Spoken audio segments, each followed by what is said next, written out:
kawaan lang. After doing the movie, did you ever fantasize about Harry Potter? Ako po, hindi po eh. Kasi... Magandang director ka lang. Hindi po. Kasi parang pangit. Well, hindi ko naman din masisisi yung iba kasi may mga ganito din talagang totoong nangyayari eh.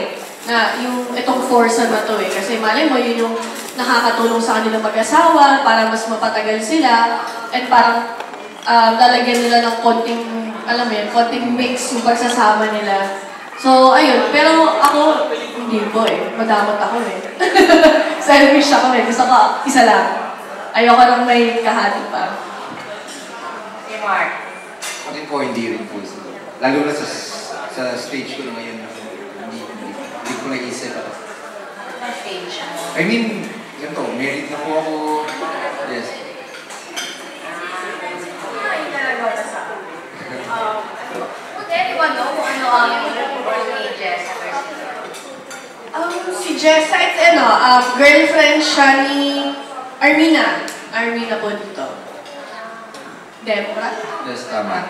Yun po So, yung si pangalan. Debra. Debra, yung pangalan ng character niya po. Tapos si Armina, si Kiki.